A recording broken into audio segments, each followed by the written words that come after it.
Welcome to the Simply Real Life podcast. I'm Sarah, the founder of Simply Real Health, here to help you simplify, amplify, and elevate your life. This show is for those of you who want the real talk on how to live a more intuitive and intentional life, a life that's healthy from the inside out, and one that feels more effortless, aligned, simple, and more alive.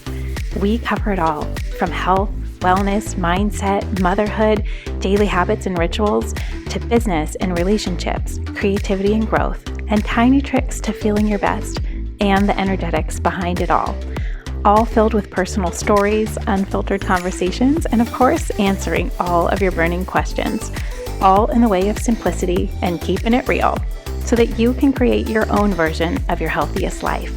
Let's do it.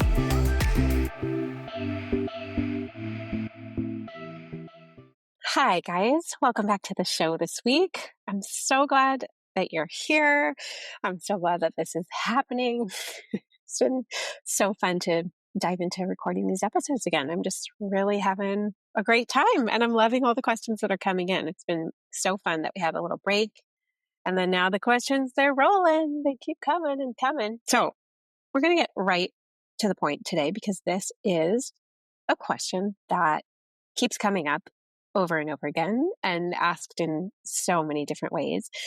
And it was a request to talk about this very big trend right now of high protein diets, trying to eat a gram of protein for every pound that you weigh, especially as it relates to like women eating high protein. You know, we know that there's a lot of importance to this. We're just hearing a lot more about it. It seems like every doctor, every influencer is talking about, and they're like, what's your take on this? And I love this question. For so many of you who have been in my sphere for a while, you know that I'm all about real food. And that just means food that has not been processed. As pure as it comes is the goal. That being said, there's a lot of different categories of real food and what is considered real food. And contrary to what most people think, it doesn't mean that it's only things that are on the perimeter of the grocery store, that it's only things that are fresh food without labels. There's actually a lot of categories of real food that you can find in the middle of the aisles of the grocery store. And there's about 12 different categories as to what is truly considered real food. And if you have not taken Get Real, or you still feel a little confused on what are all those different categories and how do you tell whether something is real food or not real food, there are some very easy tricks that speeds up the process so that you will never have a doubt in your mind looking at any food, no matter where you are in any grocery store or Costco or Target or wherever you shop, that you would be able to find real food wherever you are. So in the categories of real food, you know, there's kind of the obvious ones we think about, like fruits and vegetables and nuts and seeds and beans and legumes. And then protein, let's talk about it in terms of different types of food. You can get protein from a few different types of real food categories. So the category of meat is one, dairy is one, seafood is one, beans and nuts and seeds. So you can get protein in so many different food forms. And I think the trend right now is talking a lot about eating high amounts of animal protein to the exclusion of a lot of other things. So if you will notice, like, let's just take a step back for a second, because there is always going to be a trend. There's always going to be something out there that's popular or trending or is really having its moment. And if you remember, not even a year ago, year and a half ago, the trend was all plant-based.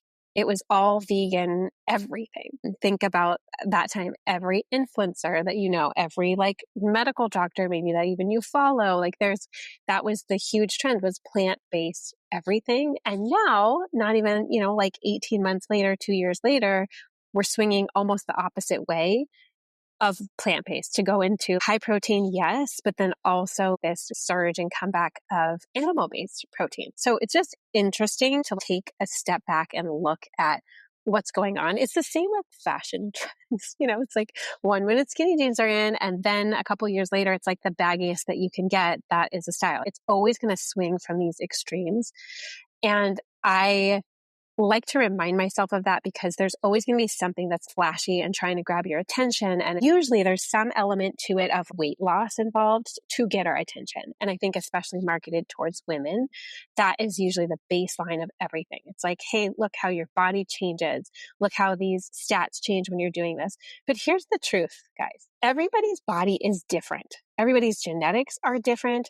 Everybody does better eating real food, period, because that's the way our bodies are genetically designed as a human species, is to eat real food. It is easier and kinder on our digestive system, on our bodies, to learn how to break down foods that are real because they're simple and easy for your body to decode. This is an apple. This is a piece of broccoli. This is a potato. This is a piece of steak. It's very easy to decode. So first things first, real food is the way to go. And that's the suggestion I have for everyone. Within that, everybody's body is different. And this is something that we really work through in Simply Real Life, the method of teaching you a way that you can actually start to tell, okay, between these 12 categories of food, am I somebody that does better with more meat or less meat, or more seafood or less seafood, or like more grains or fewer grains, more dairy or less dairy, and what types of dairy and what types of grain and what types of meat, what types of seafood. So it's learning about your own body aside from what everybody else is doing. And this is really hard to do because, again, there's always going to be some huge trend or some fad that's going on that's very attention grabbing. But the next level, I think, of operating and being healthy and being intentional in your life is ignoring all of the trends and starting to simplify. Come back to real food first if you feel like you've gotten away from that. That's the first step, baseline, no matter what categories you're eating from in real food, that it is at least real food for the most part, not about being perfect, but for the most part, what you're eating is high nutrient dense food, right? You're getting the most nutrients per bite of what you're eating. Step one. Step two is then starting to think my body is different than my best friends, than my neighbors, than people that you see or follow on Instagram. And so knowing that, taking a deep breath and offloading that it doesn't matter what other people are doing, right? The most important thing is starting to pay attention to your body. This is a deep thing that we teach in Simply Real Life, the method, because there are so many different signs and signals in the ways that our bodies speak to us. They are constantly talking to us and constantly showing us these signs and signals of what it needs and what it does better with and what it does not so great with. And it's so deeply connected, not only physically, but also what are we going through emotionally? What are we going through mentally? What are our thoughts and how those lead to different emotions? And the level of stress we carry, of course, has an impact on how we're digesting food, even if it's the healthiest food in the world. The other interesting thing here, and why I would just encourage you to stop looking what everyone else is doing, is that our bodies, even once you learn your body and what it's doing great with this season, that can change. And so instead of spending all this time and effort watching these trends and these fads and what everyone else is doing, putting that same amount of effort and time, turning it inwards a little bit, of starting to pay attention and starting to learn the signals of your body, because we are always changing. Every year, our body is built new. Every year, we have a completely new makeup of cells inside of us. And depending on your stage of life, depending on different transitions you may be going through in your outside world, mentally or emotionally, things just going on in your life, or maybe it's a physical transition time. Think about pregnancy, you think about breastfeeding, you think about perimenopause, all these different life changes that we walk through.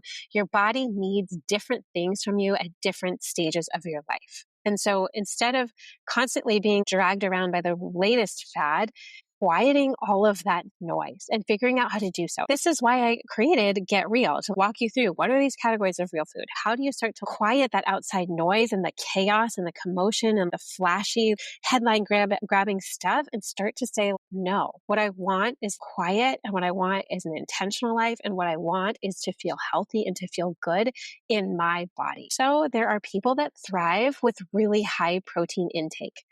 There are people that thrive with much more animal sources of protein because of the amino acids, because of the protein amount. Specifically, people that have blood type O or O positive do great, and they need a lot more of the red meat and things like grass-fed beef. Yes, protein is great. It's a macronutrient. It's something all of our bodies need, but your body may be one that does better with more of the plant plant-based sources. And I would argue that we probably all need a little bit of everything, a little animal sources, a little bit of the plant-based sources. Just a good variety is really what we want, especially when it comes to gut bacteria and your microbiome. The more you can be eating different things and not eating the same thing every single day, the healthier it is for you. So I think from a really high level view, what's going on, but then also coming down into the nitty gritty of what actually makes you feel good, what makes you feel nourished and satisfied, and that you don't need to snack or eat 2 hours after a meal. Are you snacking all day on snacks that's mostly cheese and nuts and fruit? But what your body's actually craving is more of that stabilizing, grounding force of protein. So I think ideally, yes, we all need protein. We need it in our day. Maybe it's once a day, maybe it's twice a day, maybe it's 3 times a day. These are the things you'll have to start to play with and experiment, as well as seeing within the types of protein, do you, even though it's trendy to be eating Greek yogurt, hopefully it's full fat Greek yogurt, but if you're eating Greek yogurt, how do you do with that? How's your digestion? How's your energy after that? How's the brain fog? How's your blood sugar, feeling? Certain people thrive with that, and other people, it makes them feel tired and run down and bloated. And maybe that's not the protein itself, it's the specific category of dairy. So here's my thought on this. The protein is a great macronutrients that all of our bodies need. Yes.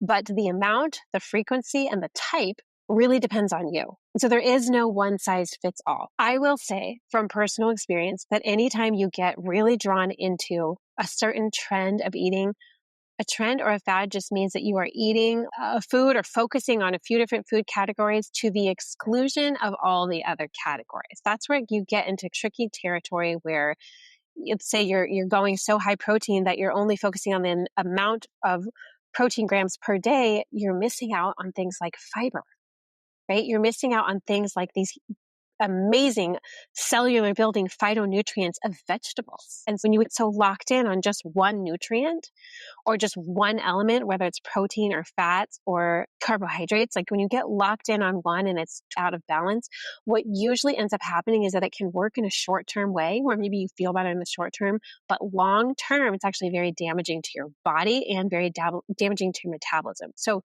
an example of this would be even in my case, when I went through all of the stuff I did with digestive issues and SIBO, which is small intestinal bacterial overgrowth, it's because I was focusing so much on protein and some vegetables to the exclusion of fiber, a lot of different grains. I wasn't doing a lot of things that had these beautiful elements to them. And so it caused this long-term effect of not enough fiber and the right types of it. And yes, I maybe felt, more slim in my body, but the long-term effects is that my body could no longer digest in the way that it needed to.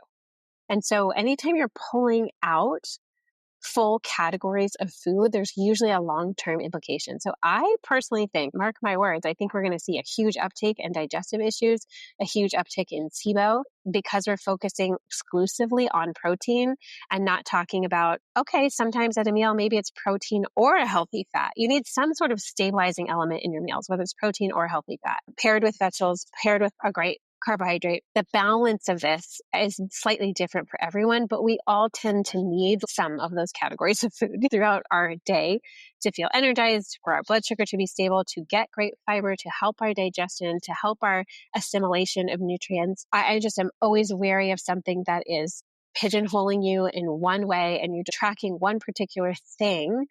You're going to miss out on so many different foods that actually bring so much health to your body. And this is not popular because this is thinking about things in a long-term way, whereas our society, we are so trained, especially when it comes to anything related to food or diet or fitness or health, we are so trained and indoctrinated in this short-term, quick fix mentality. That is so damaging for the long term. It's why we see so many issues with digestive problems, which then affect your hormones. So we're seeing the huge uptakes in hormonal issues and things going on related to that. And that's a cascading effect of so many other things going on in the body. So I don't think that high protein is the end all be all. I think it's a great nutrient. I think we all need it. It depends the type, depends on the frequency. It depends on you. It depends on your stage of life. You may be in a stage of life where you are a high consumer. Your body is requiring a lot of nutrient dense foods to keep going. For myself, I am in one of those phases right now where I need a lot. I'm breastfeeding exclusively. my body is hungry and needs to replenish nutrients from pregnancy. It is like, give me the protein, give me the healthy fats, give me good, solid, quality food, feeling like I'm thriving with that. There will be times, I think, after I'm done breastfeeding where my body's craving lighter stuff, not so heavy. There's also a seasonal element to it of craving foods that are heavier in protein and heavier in fats during the wintertime. It's a very ancestral way to eat. And there's a reason for that. Where in the summer, we want lighter, we want fresh, we want things that are easier to digest. There's a natural rhythm to things and a natural rhythm to our bodies and a natural trust that we should be starting to have with our bodies around its own wisdom. Like, our bodies know what they need. It's just us learning to tune into